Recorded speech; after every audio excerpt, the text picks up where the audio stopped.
Hello, Good Hello. morning. Morning. good Morning. morning, good evening. Morning Yeah, for us. it's Yeah, both of you look sleepy. of Ah, course it's 6 in the morning. Yeah. What is the time there, PT?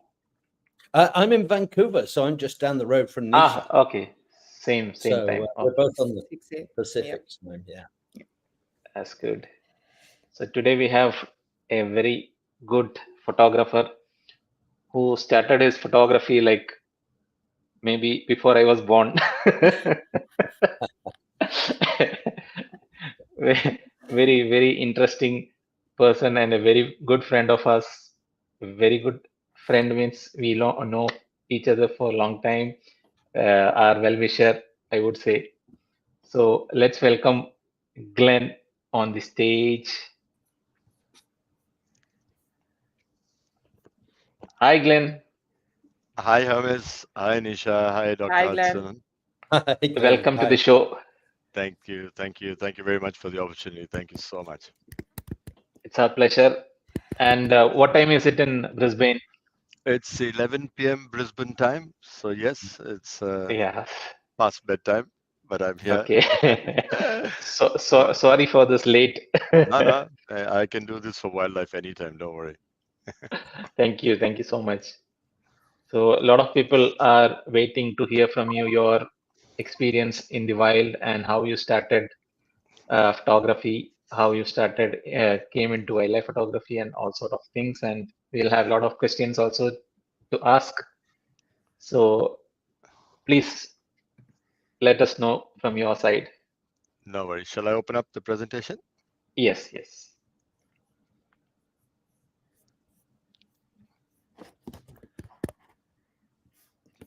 Can you see it, Hermes? Uh, Not yet. Mm, I can't see it. I don't know why, for some reason. Is it full screen? Did you made it full screen? No, not yet.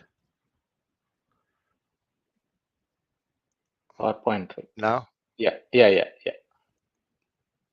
can you see it now? Yes. Full screen? Yes. Excellent. No, thank you very much. So,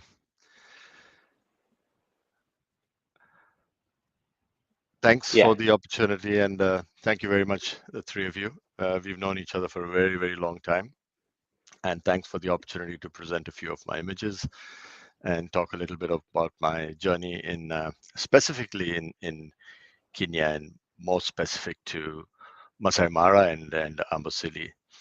So I started photography a long time ago, and uh, this is what I started with.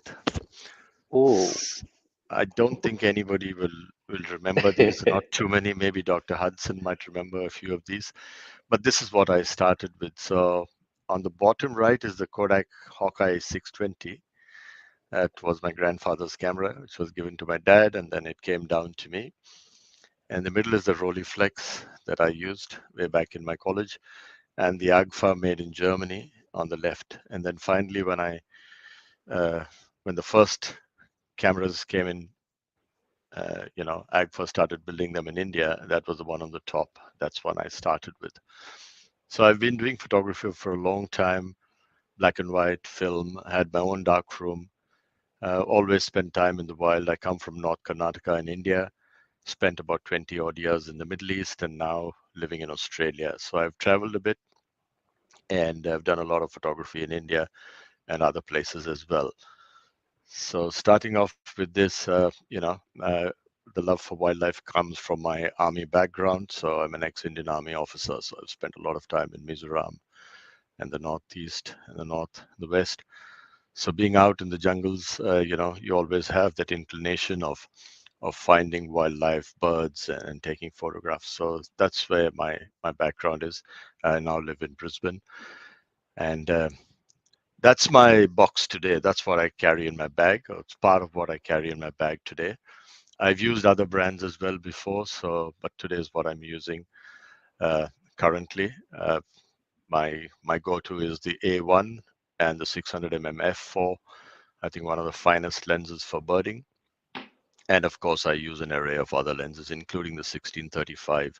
And I'll show you some examples of how you can do wildlife with the 1635 and a 2470.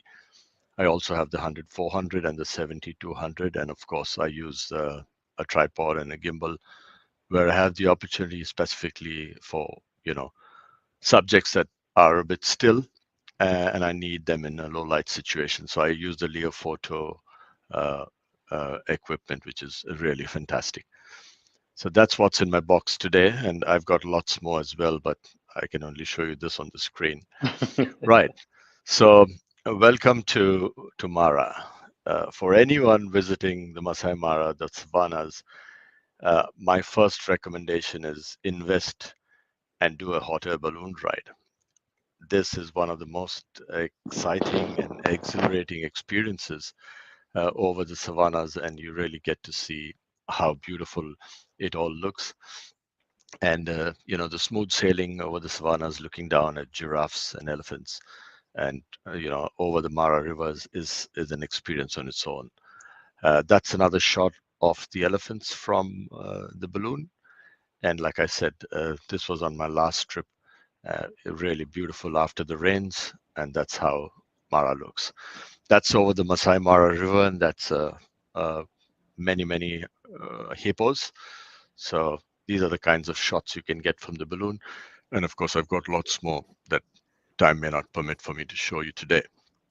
But a hot air balloon ride is highly recommended, and you can end it off with a champagne breakfast at the end, and that all can be organized. There's another shot of what you see in the Mara. Beautiful after the rains, rainbow, lovely skies. This was just shot before dusk. The rains came down, the rainbow showed up. I used a 5.6 aperture, very low ISO, and managed to capture this image. So these are the kinds of scenes you will see in Masai Mara, and I thought I must show you a few of these to excite you for the next trip. Well, here's my home in Mara. So this is the Mara Trails camp, and as all you know, Dr. Hudson, Nisha, and Hermes are all extremely associated with this camp, and they run this camp.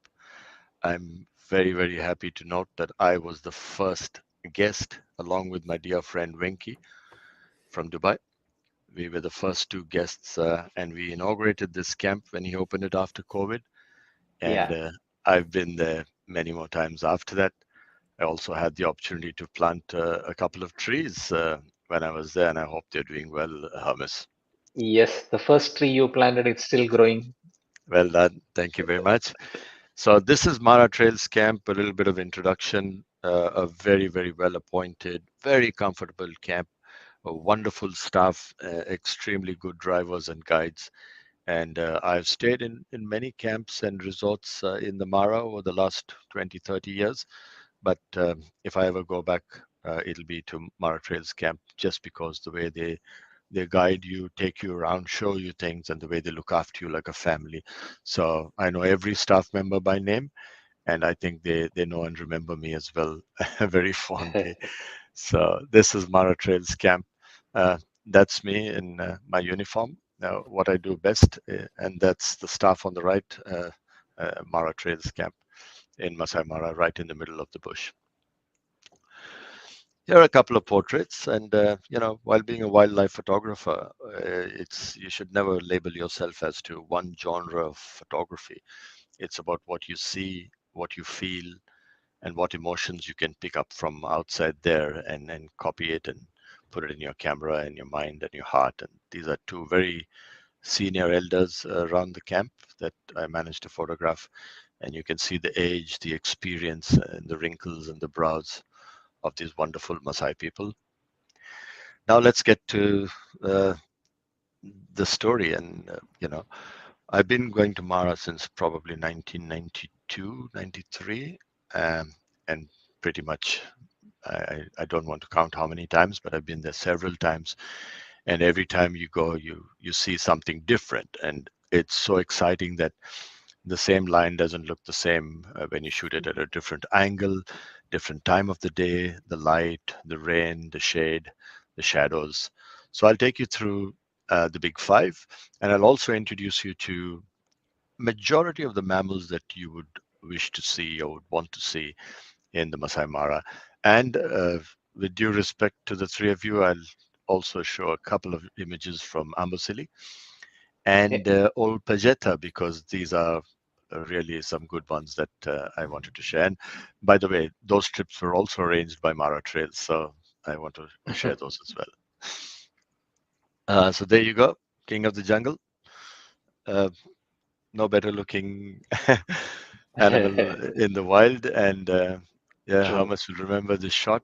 Yeah, We did yeah. together in the truck, and it was an amazing time. This was our first trip to Mara Trails Camp. The very first morning we set out, and Philip took us to the spot where this huge male lion was with his pride, and he was very unhappy this morning, as you can see in his eyes. He was chasing away those young lions that were trying to come and infiltrate into his pride. So again, head-on shot, something I was dreaming of, and something we were asking Hermes and Philip to set up for us. And the way they drove the car and the vehicle and put us right in the spot to get this shot. Thank you, Hermes. And this is a really memorable time that morning. Yeah. Now, this is our favorite, Queen Caboso, the leopardess of Mara. For all of you who know and been to Mara in the recent past, probably last 8-9 years, Yeah. Caboso has been around, and I have been seeing Caboso since 2017, 2018. I have photographed her uh, several times, but this was with Hermes again. And I like this image particularly because Hermes was with me in the truck, and he was guiding me. And if you remember, Hermes, you told me shoot vertical. Remember? Yes. And I normally was shooting vertical, and I switched my camera around and I shot vertical. Of course, this picture looks horizontal on the screen, but this is a vertical shot. And the fact that she was coming straight to us, that very gait of the leopardess, and she was looking straight into my eyes when I got this shot. So this is Cabosa, a very powerful leopardess.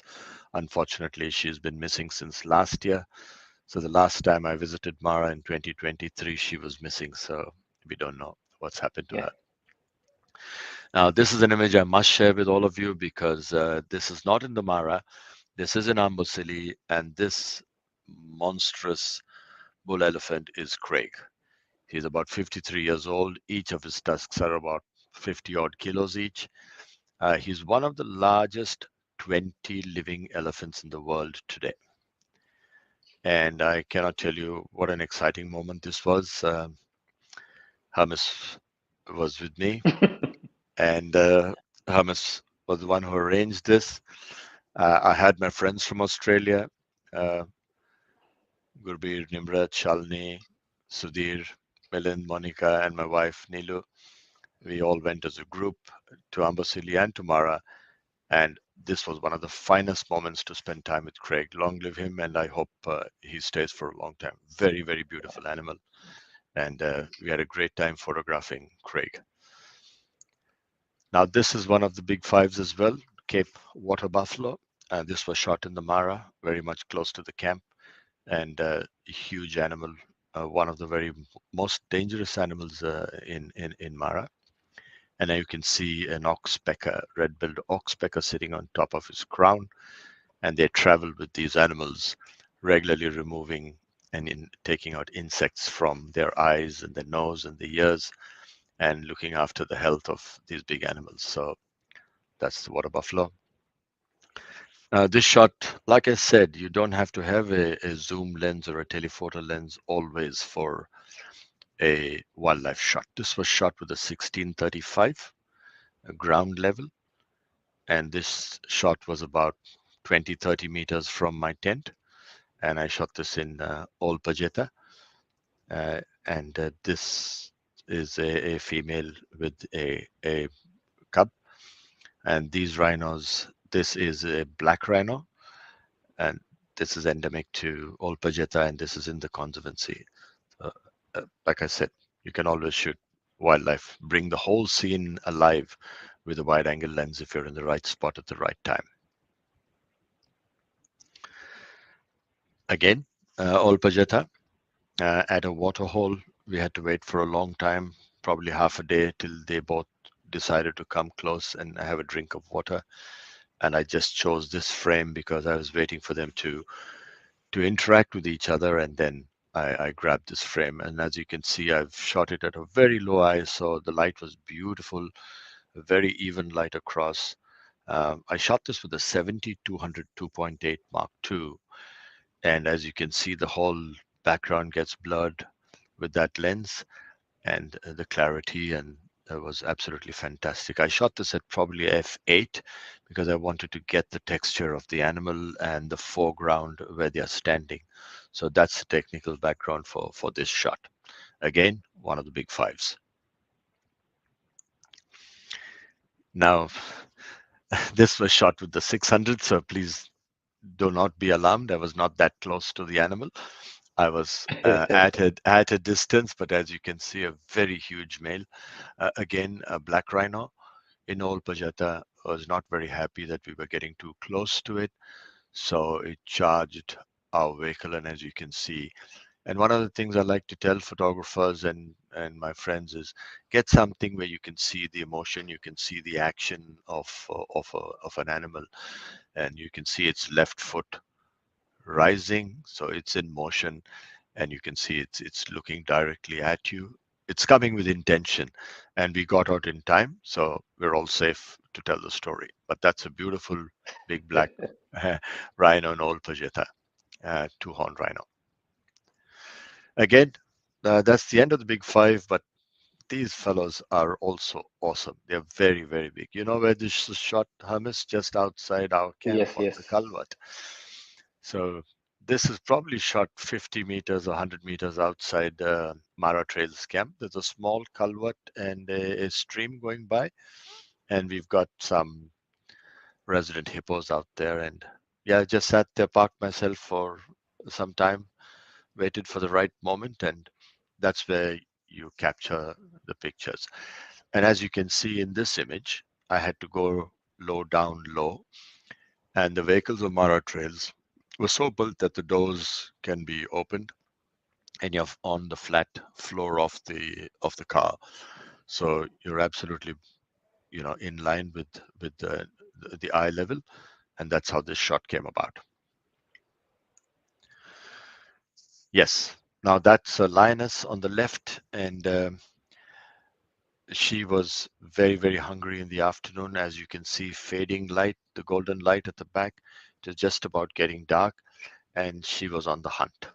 You can see her desperation and the emotion in the eyes. She wasn't even looking at us. She was not worried about our presence, but she was definitely looking for food. And I'll show you an image of what she did in a few moments later. On the right is the spotted hyena, again in a very, very hunting mood. And I'll show you what he did in a few moments later. So the whole idea is to follow these animals, stay with them, be patient. Just stay with them. Be patient. Listen to your guides. These guides know exactly the animal behavior. So we stayed with that lion probably the whole afternoon, and she rewarded us with one of my finest images, and so did the hyena on the right. But they were on different days. But the moral of the story is stay patient, and you'll get your reward sooner than later. Yeah. Hermes, that's you remember that day. So Yeah. these are one of the five brothers, but at that time there were four of the cheetah left, and Yeah. we spent probably the whole morning. And you see the black patches in the background; those are all wildebeest. So there were probably a few hundred wildebeest out there, and these four cheetah, the four brothers, were following these all day. And finally, one of the cheetahs got one wildebeest, and about 10 seconds later, the second cheetah got the second wildebeest.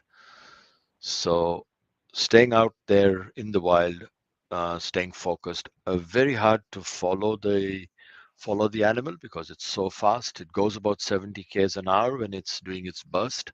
Its final burst of say 20, 30 seconds is about 70 kilometers an hour.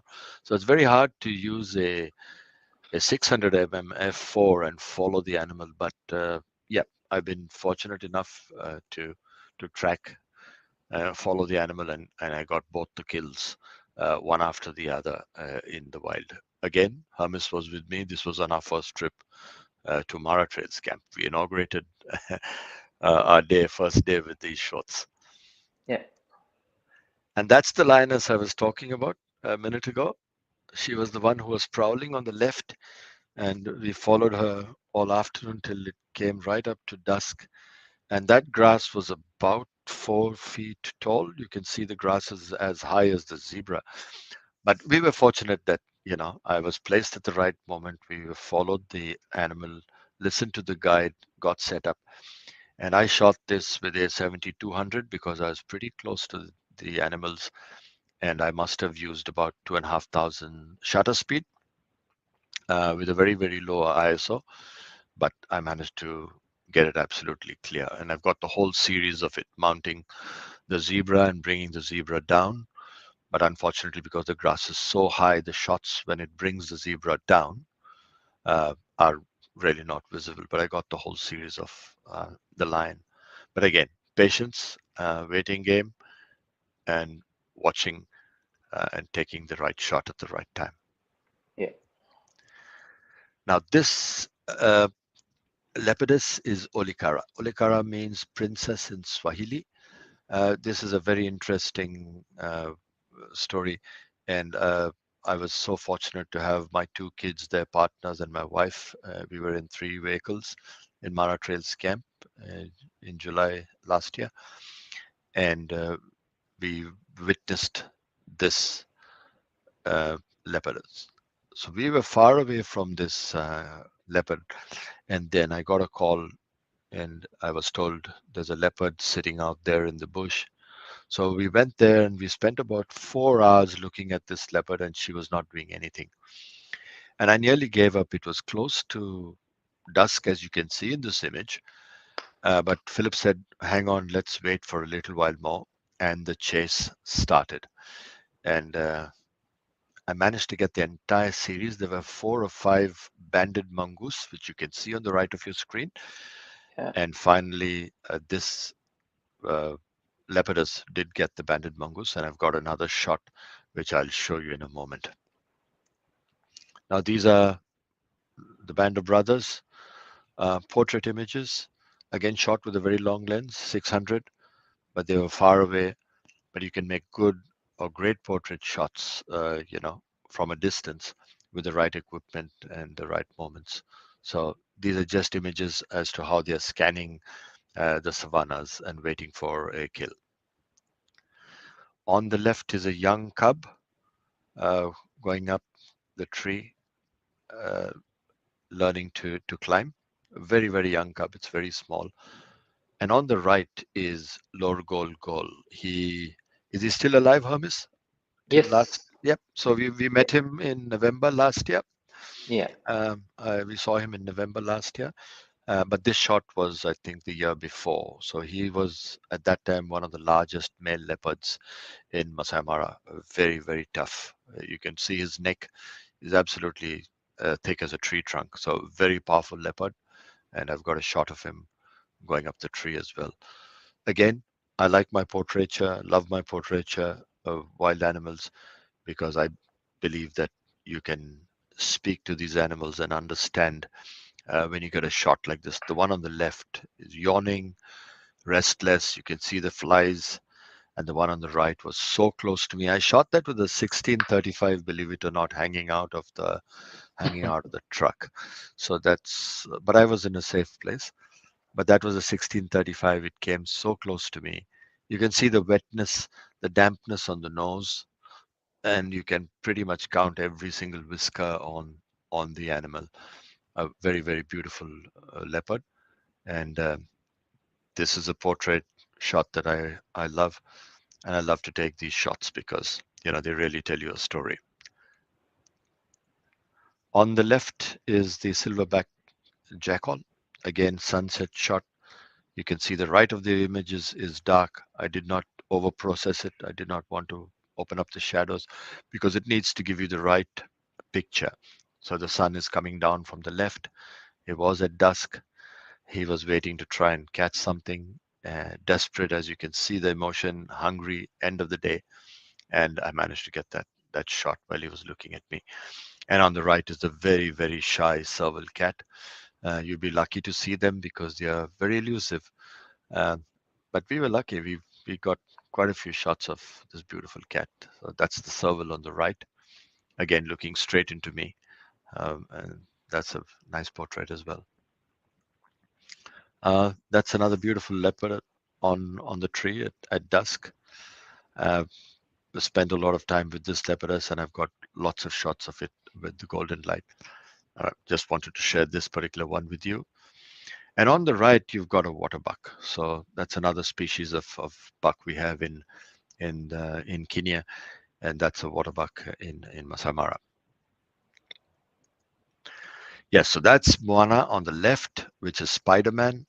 He's a flat-headed agama, and he's called Spider-Man because, as the saying goes, Spider-Man has taken probably inspiration from these colors for his Spider-Man costume in the movies. So that's why he's called the Spider-Man lizard, and a very beautiful lizard. So we managed to capture him. And on the right, you've got the dwarf or the pygmy mongoose, very, very small mongoose. It's like even smaller than a cat. So that's on the right. Again, it's a very long shot. It was far away, very shy animals, but I managed to get a few good images of the mongoose. Now, there are 4 cats in this picture, 4 of the brothers before a hunt, but I just wanted to show you this picture as to how they sit out there looking and waiting for the prey. So they wait, and those black dots you can see in the far ground are basically wildebeest. So they're looking to find which is the weak one, where do they attack, and how do they set their positions in to go in to attack. So there are 4 of them, 2 there, 1 on the left. You can see the head below the one on the left, and there's one lying down on the right. You can only see its ears. But these are the 4 brothers in the savannas of Masai Mara. There they are, 4 of them. The last time we met, there are only 2 left right now, Hermes. I think Yes. so. There are only 2 Yeah. left. So I've been fortunate to see them when they were 5, 4, 3, and 2. So I've spent time with them right through since they've been 5 of them. Now this shot, I manifested this shot. I anticipated this shot.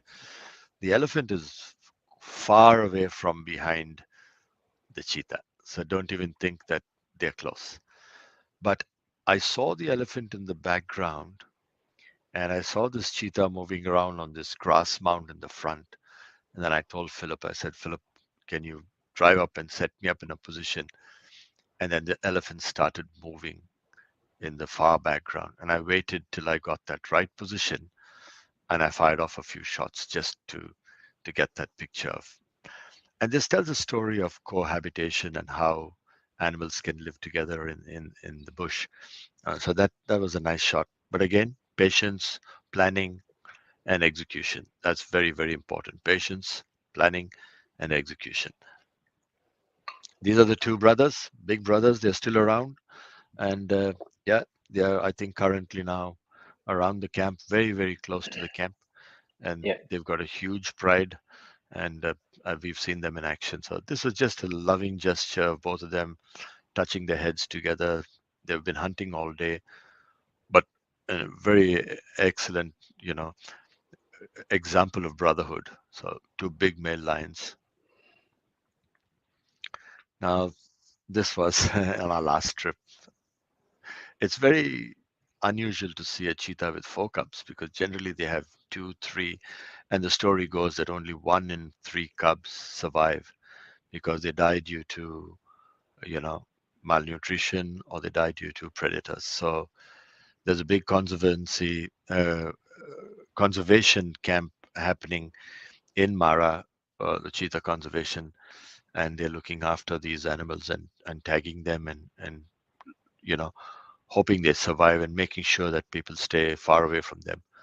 But it is what it is. It is nature. But this was a very beautiful moment to spend time with 4 cubs. We spent the whole day. In fact, 2 days I think we spent with this family, watching every single move of the cubs and the mother cheetah. And that's Lord Golgol, the big male that I showed you a little while ago. And that's him climbing up the tree. And if you look closely on the left near his tail, there's a small lizard coming down, a skink coming down. So again, it tells a story when you look at this image. Someone's going up, someone's coming down. He's making room for the big leopard up the tree. It's again, you look at something and you shoot, and then, these things come to life later. So don't destroy images. You never know what you'll find. This image was shot in 2017, I think. And Hermes, this is one of Kobuso's early litters, Hermes. Yeah. Yeah, before Mara Trails camp happened. This was long Yes. before you guys started. I had gone on my own. Yeah. And these 2 cubs are Koboso's cubs, early in the day, 2017, 2018. And I Yeah. was with 2 of my friends in the truck, and they said, "No, let's leave." I said, "No, let's wait." And we waited after these guys had made a kill. The mum had made a kill, and you can see the red blood spots on the body of the animal. And I don't know, something told me we have to wait. We waited till dusk, and these 2 came down for a drink, and I managed to get a shot of both these cubs, well-grown cubs. They're very close to the camp, actually. Again, another shot of our friend Craig, and that's another big male in Mara. Yeah. Now, on the left, zebra mum with a baby, and on the right is Baraka, is a black rhino. He's blind. He's about 12 years old. He's blind, and he's being looked after in the conservancy in Old Pajeta. I just thought I'll put that out there. And it's a beautiful animal, but he's still alive. He's completely blind in both the eyes, got injured in a fight, but very healthy, being looked after. Now that's the shot of the spotted hyena I spoke about a little while ago. And as you can see, it tells a story how he steals a zebra carcass from the lions when they were resting, and he runs away into the darkness. And as you can see, there's very little light coming from the right. The dust is kicking up as he drags the carcass into the bush. I just thought I must get this shot, and it turned out well. It really tells a story about how the hyenas behave, how they steal from the predators, and they survive and they scavenge in the wild. This is another beautiful story about 14 elephants. I was talking to Philip, and he said first time he's seen elephants crossing the Mara River. Sorry, second time in 9 years. So there are 14 elephants crossing the Mara River. My family was with me. We had stopped here to have breakfast, and suddenly this herd of elephants come and crosses. I've got full video footage of this very exciting and memorable moment. Absolutely an amazing moment to watch them. They took about an hour to cross. They fended off some crocodiles and hippos, and they made way and they crossed. I'll be making a short video on this clip, and I'll post it on my channel sometime later. Yeah. Again, Craig, shot with a 1635. 2 rainbows was a bonus for us, Hermes, that day. And we Yes. really And got. I have some behind the scenes shot also with me. No, I don't think we should show the behind the scenes shot because, those behind the scenes shots are hard work. So yeah, we just got down very low. Let's put it that way, and we had to get this shot. So yeah, that's Craig. So anyone going to Ambosili, try and see Craig. Very elusive, very guarded, not so easy to sight. He's a lone bull. Right, 4 alligators, 4 big crocodiles rather, and those are the size of the crocodiles are huge. So I thought I must share a couple of pictures there. There are 3 of them there, and there's one in the front. Again, I shot this with a 7200. I shot this at about f8 to get the full detail, and a low ISO and a low speed, probably 200, 400 speed, shutter speed. Now that's a dik-dik. It's one of the 4 smallest deer species. grows about 20 to 30 centimeters or 30 to 40 centimeters, they say. This fellow would have been about 20, 25 centimeters tall. But again, I loved the shot because I got the full light on its brown eyes.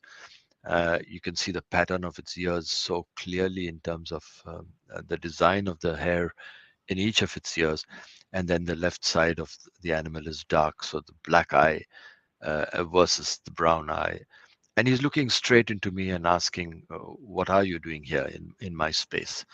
But of course, shooting with a long lens at a distance. So that's another nice example of getting a portrait shot in the wild.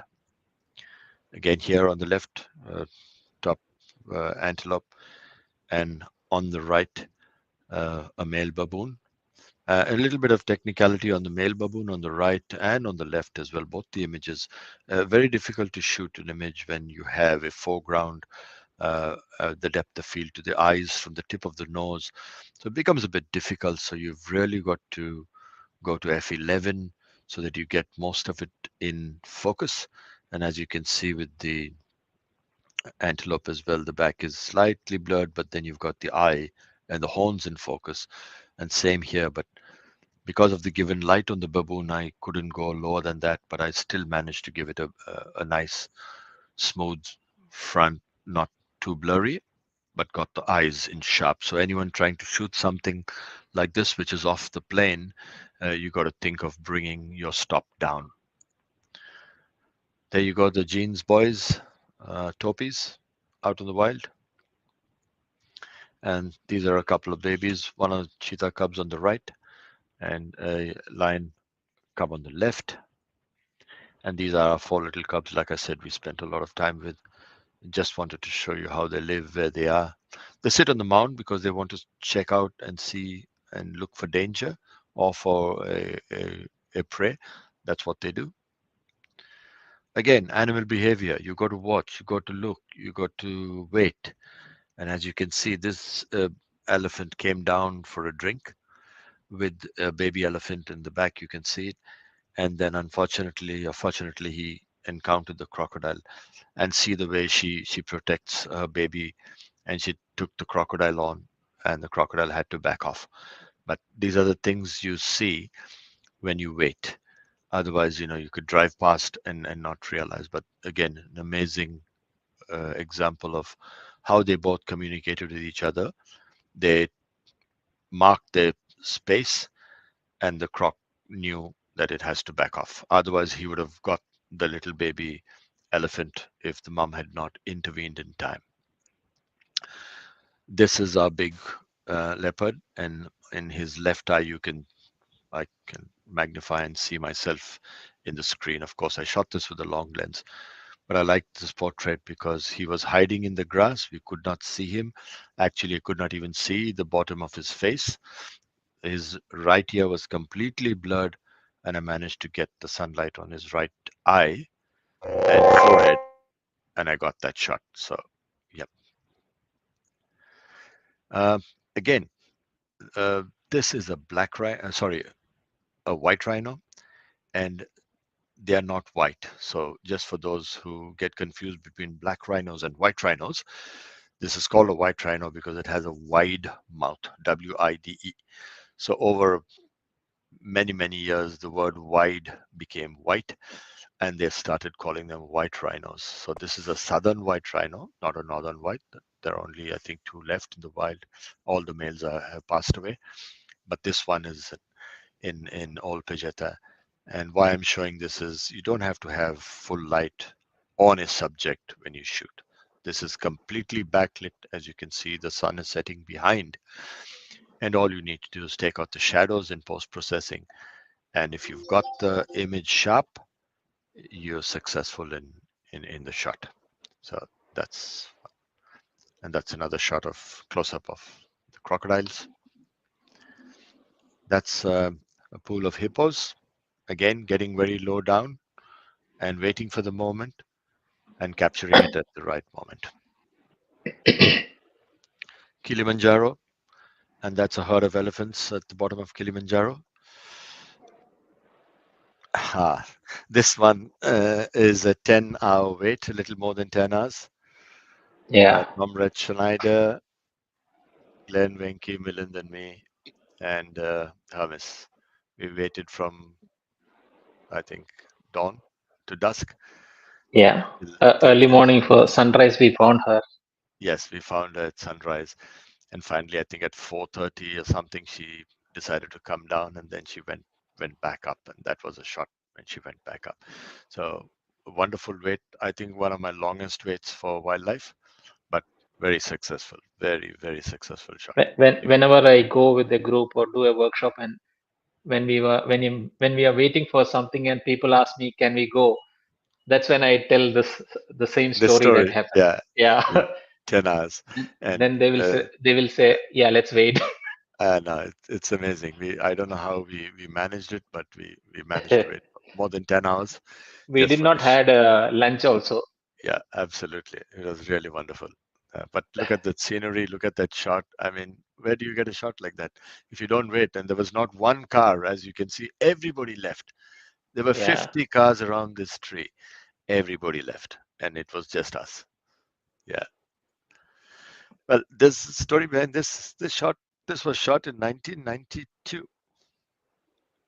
This was shot on Kodak 100 slide film on a Nikon camera, and I managed to scan it, and so that's the quality I've been getting forever. Wow.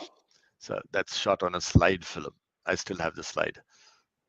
So I think that's the end of my mammals, and let's move on quickly with the monochrome. I think we're 40 minutes into time, so we'll go quickly now. That's the white rhino. As you can see, the mouth is wide, so it's a white rhino. I like monochrome. I like black and white because it shows you the power. It shows you the emotion, and that's when you want to have a few pictures of monochrome. So I'm going to be doing a lot of monochrome going forward. The animal on the right, the Cape buffalo, see its broken horn. It tells a story of what a warrior it has been. Uh, Very experienced warrior, but still around. That's a warthog. Again, white rhinos, two of them, mom and baby. But I chose to do this in monochrome because just look at the scars on the body. You won't appreciate this so much in color, the way this one Yeah. has gone through its life and experience and protecting its child.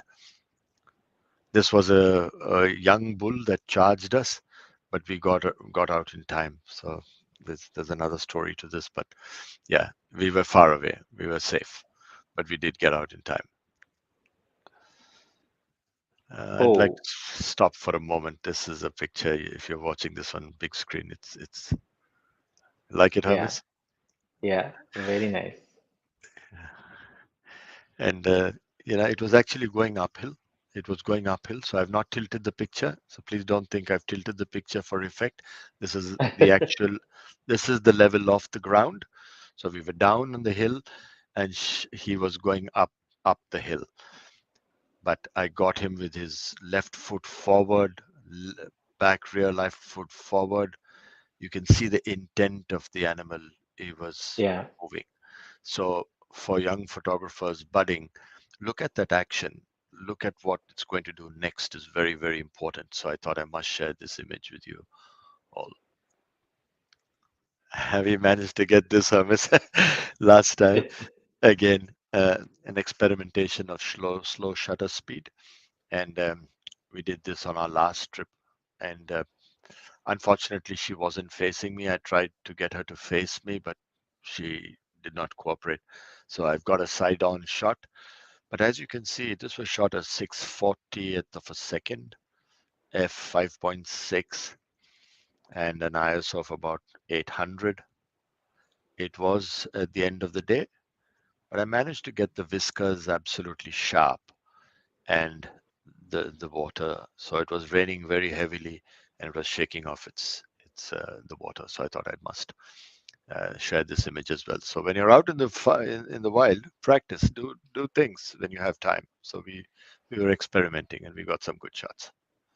Yeah. That's a high key image where you tone up the whites, and it's just something you people like to try, high key and low key. So I thought I'll share a high key image today where the whites are really blown out and the blacks are low, just to Was give it it from Amboseli? this one. These are all secrets, but yes, this one's in Amboseli. You're right. You were there with me. I know that. Yes, but I just experimented on high key, Yeah, and this is a killer shot that yeah, uh, uh, this was one of the crossings where we really enjoyed ourselves with the families were with us, yes. and hundreds and thousands of wildebeest crossing the river. But yes, this was one of those beautiful days that we spent. So let me go through the birds quickly. Right. So here we've got the African snake eagle. That's a juvenile fish eagle, African fish eagle on the left, and a yellow-throated long claw on the right. So people go to Mara and they only focus on the big five, and they want mammals and they want hunts. But most people ignore the birds. There's beautiful bird life in the Mara, and if you spend time, you can get all the shots that I'm going to show you today. Uh, there's a starling on the left, Cape starling. You've got the gray-headed kingfisher in the middle, an ostrich, pied kingfisher on the left. On the right, you've got your lilac-breasted roller picking up a grasshopper, tossing it for breakfast. That's a reed cormorant on the left. And on the right is a gray-headed kingfisher in flight. And again, like I said, this is the beautiful images you can pick up in Mara while you're looking and waiting for a lion or an elephant. Turn around and look, and you can find stuff like this. That's a superb starling on the left, and on the right is a yellow-necked spurfowl. That's a full-grown fish eagle on the left, and you can see it has a huge catfish that it's picked up Yeah, from the lake nearby, and it landed on the tree very close to us to feed. On the right is a secretary bird, and I've got a few flight shots as well that I'll show you. This is a pale-faced chanting goshawk on the left, but it's a juvenile, very, very beautiful bird. Excellent pattern, feather pattern. So we are very happy to get it in good light. And on the right, of course, is the lilac-breasted roller again. Uh, he came in so close and banked right and gave us a full exhibition of its wings, and we were lucky to smash a few shots there. On the left is the battler eagle, again a very beautiful eagle, and its coloration is really amazing in good light. On the right is a lilac-breasted roller again at dawn, very, very early in the morning. And this is one of my favorite birds. It's the ground hornbill. Very difficult to get a portrait shot like this because they're generally running around the grass and they don't stand and wait. But I think this is not a bad rendition of what you miss seeing in the wild. But I managed to get a good shot, and he yeah. was They looking keep perfect. moving away from us always. Absolutely, always. They're very difficult. This was just split second. I think I only probably got one or two frames when he looked at me, and the light was again away from me, but I still managed to get the image. On the left, top left, is a bare-faced Gobe bird, and of course the grey crown crane. All my friends in Dubai would know that, but this was shot in Masai Mara. But we've got a few in Dubai, and everybody shoots that. And then the lapis-faced vulture on the right. Again, very beautiful, very huge bird. On the left is the fish eagle. This was Sneha's first visit. We were having breakfast when Sneha came to Mara, Yeah, and that's when this eagle landed very close to us, and I managed to get the shot. On the right is a malachite kingfisher. It's a very, very small bird, but a very beautiful bird and very difficult to shoot, but managed to get some good shots there. On the left is a chanting goshawk, and as you can see, it's got a kill. It's killed a guard, a snake, and it's carrying that snake away to eat it. So I managed to get that shot. And on the right is a speaks uh, beaver bird picking up a blade of grass and taking it back to its nest to weave its nest. So very, very fast bird. Uh, lucky to get a shot like this head on and in good light as well. So again, for those who are aiming to do these kind of flight shots, you're looking at 2,500, 4,000, 5,000 shutter speed, to try and get shots like these to freeze the frame. On the left is a black-chested snake eagle. On the right is a black-shouldered kite devouring a dove.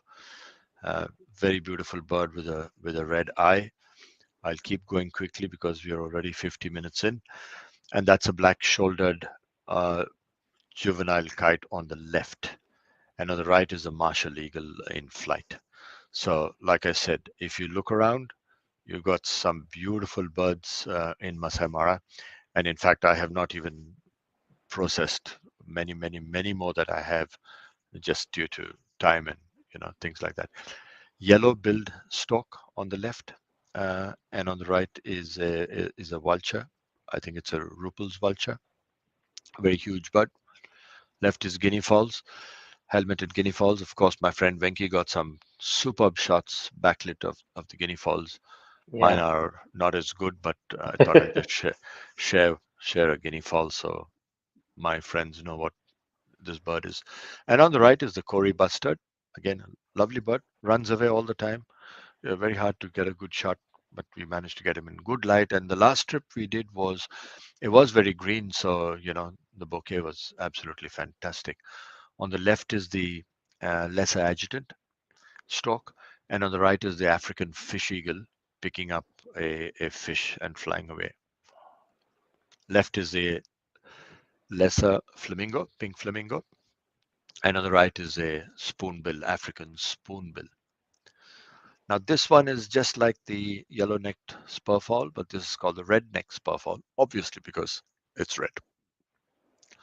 And that's a female ostrich during the mating season, making a call to the male, and I just loved the interaction and the way it was dancing and bending its head and flapping its wings. So that's a nice shot of an ostrich, and that's again a white-backed vulture.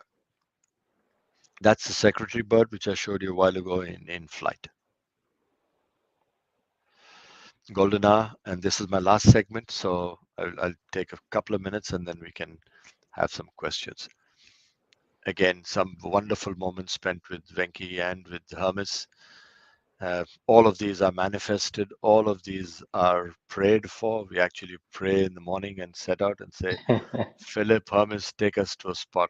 We want to shoot this image, and these things happen. So please anticipate, please plan, and please execute. That's another beautiful animal, big, huge elephant near the airstrip. From the Uh, marsh area. yeah, marsh area. So on the way to the marsh, so we managed to. So I kept these as silhouettes, and with the sun in the background. Now this was Cool. that leopardess that caught the mongoose. So when the mongoose was caught, after I showed you that picture where it lunged and caught the mongoose, there were about 30 or 40 land cruisers that surrounded the poor leopard. And then Philip said, let's get out of here. And I was telling Philip, no, I need a shot. He said, no, let's get out of here. He said, I'll get you a shot. And he drove about 40, 50 meters away from the crowd, and he parked the car. The sun was setting behind, and he said, this leopard will come to you, he said. I said, I can't see it. We waited for 10 minutes. So as all the vehicles crowded this leopard, the leopard got out of the crowd and ran straight into my lens. And I was about 40 meters, and I waited and waited and waited with the sun setting behind. And I just probably must have taken at least 500 images, just kept shooting. And as she ran into me, I got every single shot of that. So that's the same leopard as that Olikara. So yeah, that's one of the shots I like a lot. That's a giraffe at sunrise. Ostrich, zebra. They shot very quickly. I'll tell you what happened. Hermes knows the story. Venki knows the story. The night before we were shooting sunset or something, and we woke up in the morning and we said to Philip, we want a cheetah on the mound in front of the sun, and he said, yep, no problem. That's what he says always. And believe it or not, within half an hour, we found this cheetah on the mound, and Venki and me started shooting. We had a bit of an accident. I fell on him, he fell on me, and I don't know what happened. So I must have shot at least probably, 100 odd images, and I was very happy. And Venki also shot some. And then when I looked at my camera, I was on single shot because I had shot single shot last night and I had not changed it to high speed frame rate. And all I got was this one shot and this shot. That's it. Because the leopard looked at us once, and that was that shot, and then it walked away, and that was the shot. I got 2 shots because I had forgotten. So I think lesson learned for everybody, even if you're an experienced photographer, check your settings, keep checking them all the time, because sometimes you touch the dials and these dials change. And but that was it. But we managed to get the shot. And thanks to Hermes who edited this image for me, because I was very upset that night that I had missed. But he took my card and he said, no, you don't get upset. I will edit it. And he managed to, edit these 2 images for me. Thank you, Hermes. You're welcome. And that's my last shot on my last trip, trip before last, where we managed to get a beautiful sunset with 2 giraffe. And so that's a short journey of mine in 50 odd minutes in Masai Mara and Amboseli. And I'd like to end with this quote: it's an illusion that photos are made with a camera. No, they're not. They're made with the eye, the heart, and the head. And that was said by Andre Cartier-Bresson, one of the very, very famous photographers. And thank you for your time, and happy to take any questions. And I look forward to some feedback from you. And I hope you enjoyed this. Yes. Very good. Remarkable. Beautiful. Thank you, Glenn. Great shots. Great shots, especially that leopard coming with the kill. Was the light and the action and the move, everything was amazing. And some of your still out images, especially the sundown and the last one which you showed, was really beautiful. I think that story about Philip and the leopard is just so true. He's done that to me many times. I'm going Yeah, no, he knows. He Yeah. knows. He knows exactly what to do. He's done it so many times, and he'll pull away from the middle of the action, and you get irritated because you've not got your shot. But he'll set you up in such a manner that and if you don't get that shot, it's your mistake, not his. So yeah, we managed to. Yeah, it was good. Yeah, like you, Glenn, I've been everywhere in the world taking photographs of wildlife, but people like Philip are just the best guides ever. Absolutely. Set it up. Yeah. Best guides in the whole world. And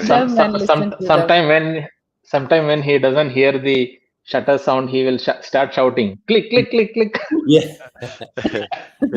Now he knows we've got silent shutter now. Yeah, because a silent camera, you're going, I am. Yeah.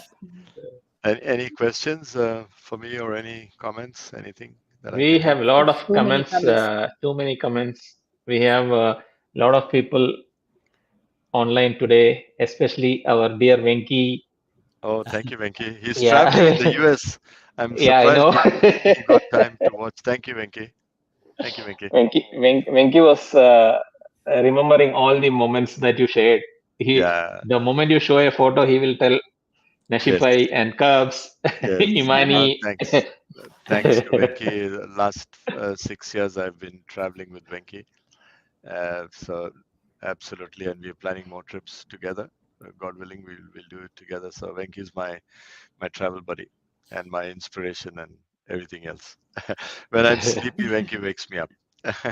Glenn, I think one of the things you illustrate so well is that the Mara is not just a place where you go once, but there are so many different seasons, the dry season, wet season, the grass at different heights. When you get those sort of differences in the habitat, you have totally different types of shots. You're right.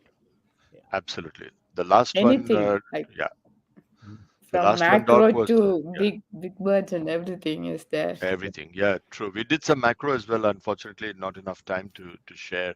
In fact, believe it or not, I have not yet processed my November 2023 pictures. I think I probably picked only one or two. I have not. I've got 40,000 images still sitting in hard drives that I need to look at. I haven't looked at. So I'll do that sometime. Yeah. Yeah. We have a comment from Amul Kapadia. Yes. It's heartbreaking to see how much the animals in Africa have had to adapt to human interference. Predators hiding kills under the vehicles to shield them from overhead views and as cover on hunts. Yeah. Cover on hunts is very normal. Yeah, true. But on the flip side, if the dollar does not go into Mara to look Yeah. after the tourism, there's a fine balance. Amul's a very, very dear friend of mine, very dear friend of mine. And it's a very fine balance if there are some African countries that allow people to kill Yeah. animals for a price, right? But in the Mara, the dollar goes to ecotourism, and that's why, yes, we do stay in the wild, we do encroach. Some people are worse than the others, and they interfere. But we are careful. We are careful. Like for example, the Mara Trails camp is an eco-friendly camp. They look after the people. They do a lot of community service in the area, and they respect the animals. And we stay at a safe distance. But some do. You can't control everybody. But on the flip side, if we did not have that tourism in the Mara would be like another African country that I should not name that would allow Yeah. killing of animals, and people go there to kill animals with guns. So that's that fine balance, Yeah, unfortunately, Amul. Yeah, and Yeah, that that's allows us very to true. take the photos of natural animal behavior as well. So the animals are behaving in a relaxed way, and that makes all the difference, I think. Yes. yeah, And they're becoming even more careful now. They're getting electric vehicles. The last time Venki and me were there in November, the rangers were quite strict with us. They were making sure we stayed far away and not encroaching. So we noticed that this time. So I think uh, you know people are hearing what Amul is saying, and yeah, we're being careful. yeah. Yeah. Venki is asking, when are we going again to Mara? I'm ready. My bag is packed. You saw my boxes ready, Venki. As soon as you come back, let me know. In fact, I was talking to Hermes today, and Nisha's going in November, so you never know. We should quietly talk to our friends and make a trip. Yeah, sure. Hermes more or less We, every time there. Peter will be there, I think in December again. So let's catch mm, up. I Yes, feel we all have to catch up there and have some good time in the Yes. wild. yeah, absolutely. Yeah. Yeah. I All think the right. other thing about the Mara that really amazes me is how things change over time. So, when we had the five brothers, and there seemed to be a domination by the cheetahs, but the cheetahs are having a bad time at the moment, and the Yeah, hyena numbers have come up. There are problems with hyenas, stealing food from the cheetahs, killing the young, and things. So, we see these major ecological shifts over time. So, I think keep going back, and still you don't understand totally what's going on. There's lots going on all the time. Yeah, Yeah. I thought when you brought up the interconnections between the animals, like the cheetah and the elephant, I thought that is what the Mara is all about. true, very true. And you can see probably 10 species of animals in a square kilometer, all living uh, together and surviving and challenging, getting their space. And of course, there's the life cycle. Someone gets killed, but then someone survives, and the whole system keeps going. I mean, we witnessed the crossing where the crocs bring down a wildebeest, but don't forget that croc hasn't eaten for one full year. And Yeah. if 1.5 million wildebeest are crossing uh, the Mara, a few of them will die. to feed the crocs. So it's a whole system it's a life cycle, but unfortunately. But some species, like you rightly said, Doctor, is the cheetah. We feel really bad because those cubs are so vulnerable out there in the wild. They can just get picked up by a jackal or a hyena in a jiffy, and that's it. You've lost a whole generation of cheetahs. It's really sad.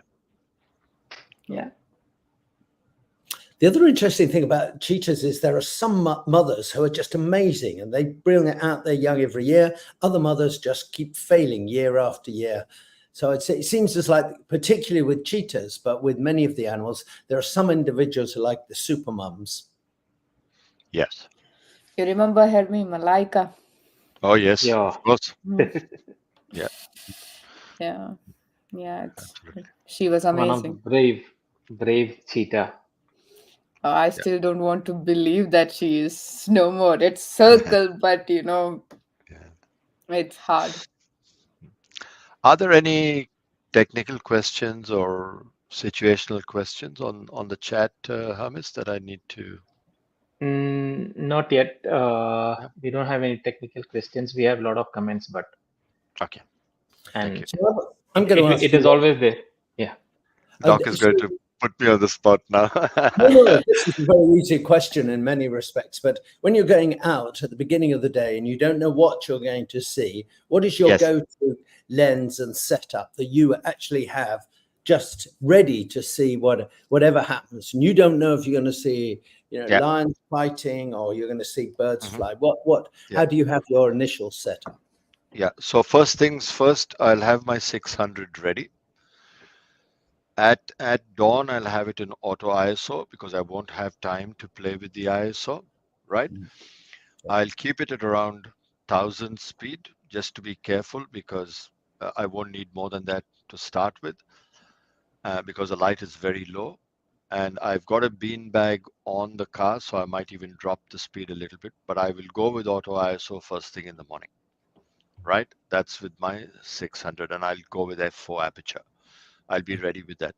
With my 70-200, which is an f2.8, I'll have that set 800 or 1000 ISO, depending on as the light changes. And as you're driving, it starts getting brighter, then I can keep playing with it. So these are the two I'll keep ready for me.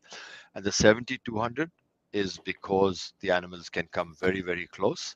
The 600 is for something really far away. So when I wake up in the morning and I'm starting, except for that time when I went for that leopard and forgot to change the settings in the night, Cheetah. where it was single shot, the cheetah.